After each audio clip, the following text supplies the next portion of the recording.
धन्यवाद अध्यक्ष महोदय. आज या ऐतिहासिक क्षणी बोलताना मुद्दाम डोक्यावर फुले पगडी घालून उभा आहे बोलायला, कारण जेव्हा या देशामध्ये ढोल गंवार शूद्र पशु नारी सब ताड़न के अधिकारी हे ब्रह्मवाक्य मानलं जात होतं, त्याचं पालन होत होतं, तेव्हा स्त्री स्वातंत्र्याचा स्त्री शिक्षणाचा पुरस्कार करणारे पहिले समाज सुधारक कोण होते तर ते महात्मा ज्योतिराव फुले होते.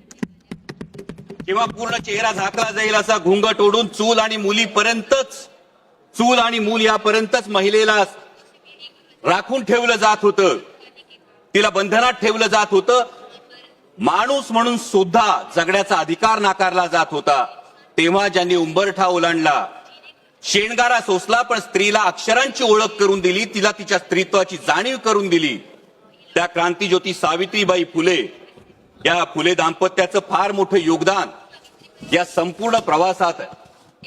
आणि आज नारी शक्ती वंदन अधिनियमाच्या अंमलबजावणीची चर्चा करत असताना महात्मा ज्योतिराव फुले आणि क्रांतीज्योती सावित्रीबाई फुले यांना अभिवादन करणं आपणा सर्वांचं कर्तव्य आहे. आणि त्याच वेळी त्यांच्या द्विजन्म शताब्दी वर्षातही अजूनही त्यांना भारतरत्न पुरस्कार आपण देऊ शकलो नाही, हे देशाचं दुर्दैव आहे.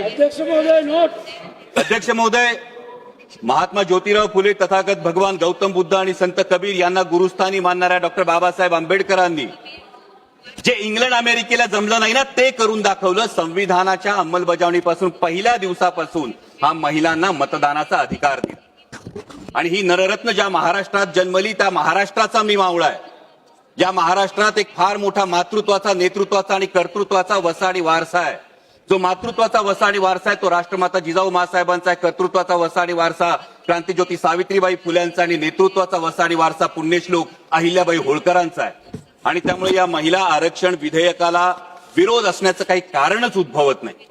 इतकंच नाही अध्यक्ष महोदय, तर देशात पहिल्यांदा स्थानिक स्वराज्य संस्थांमध्ये 33% महिला आरक्षण देणारं राज्य हे महाराष्ट्र होतं आणि तेव्हाचे मुख्यमंत्री होते आदरणीय शरदचंद्रजी पवार साहेब. देशाला पहिलं महिला धोरण देणारे, संरक्षण दलात महिलांना नोकरीची संधी देणारे, वडिलोपार्जित संपत्तीमध्ये सुद्धा महिलांना वाटा देणारे आदरणीय शरदचंद्रजी पवार साहेब होते. आणि त्यामुळे या महिला आरक्षण विधेयकाला विरोध करण्याचा मुळीच प्रश्न नाही. आणि जर कोणी म्हणत असेल की कुणाला वाटत असेल की हे करून आपण उपकार करतो, तर त्यांना एवढंच सांगू इच्छितो की उपकार आपण करत नाही आहोत, तर त्या मातेनं आपल्याला जन्म दिला आणि हे जग बघण्याची संधी दिली, हा तिचा आपल्यावर उपकार आहे. पण अध्यक्ष महोदय, एक अंतर्मुख होऊन मात्र विचार करावा लागतो की एकीकडे आपण नारी शक्ती वंदन विधेयकाच्या अंमलबजावणीची चर्चा करतो आणि त्याच वेळी आपल्याच देशामध्ये बेटी बचाव बेटी पढाव हे अभियान राबवावं लागतं. त्याच वेळी आपल्या देशामध्ये महिलांवर होणाऱ्या अत्याचारांची संख्या दिवसेंदिवस वाढत जाते. लाखो महिला या बेपत्ता होण्याच्या तक्रारी नोंदल्या जातात, त्याच्यावर कुठली ऍक्शन घेतली जात नाही. आत्ताच अध्यक्ष महोदय महाराष्ट्रामध्ये एका भोंदू बाबांचं प्रकरण समोर आलं आणि त्या भोंदू बाबाचं प्रकरण समोर आल्यानंतर त्या लैंगिक अत्याचार प्रकरणातले व्हिडिओज हे समाज माध्यमावर जर व्हायरल झाले तर मग तपास करणारे अधिकारी आणि पर्यायानं गृहमंत्री म्हणून त्यांची या महिलांचं संरक्षण करण्याची जबाबदारी नव्हती का, हा प्रश्न निर्माण होतो. आणि म्हणूनच अध्यक्ष महोदय, अंमलबजावणी करणाऱ्यांच्या मानसिकतेविषयी जरूर प्रश्नचिन्ह उपस्थित होतं. कारण यत्र नार्यास्तु पूज्यते रमन्ते तत्र देवता असं एकीकडे म्हणणाऱ्या आणि त्याच वेळी स्त्रियांना वेदांचं अध्ययन नाकारणाऱ्या आणि पतीची सेवा हे स्त्रीचं कर्तव्य असं मानणाऱ्या मनुस्मृतीचा उदो उदो करणाऱ्यांच्या हातात जर याची अंमलबजावणी असेल तर याच्या अंमलबजावणीच्या हेतू शुद्धतेविषयी खरोखर मनात शंका निर्माण होते.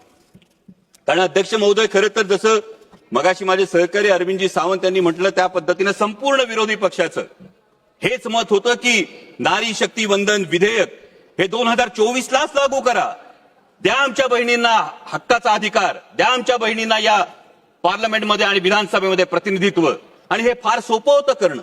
आणि हे आवर्जून सांगतो कारण उद्या हे सांगितलं जाईल की विरोध केला, पण विरोध या गोष्टीला नाही, अंमलबजावणीच्या पद्धतीला मात्र नेमका विरोध. कारण अध्यक्ष महोदय, नारी शक्ती वंदन विधेयक जे आपण 2023 मध्ये पारित केलं त्याच वेळी त्यामध्ये फक्त सेन्सस पॉप्युलेशन सेन्ससचा जर एक मुद्दा बाजूला गेला असता, डिलिमिटेशनचा मुद्दा बाजूला गेला असता, तर 2024 मध्येच हे विधेयक लागू करता आलं असतं आणि आता ही चर्चा करण्याची आवश्यकता भासली नसती. उलट 33% महिला भगिनी या संसदेचा भाग असल्या असत्या.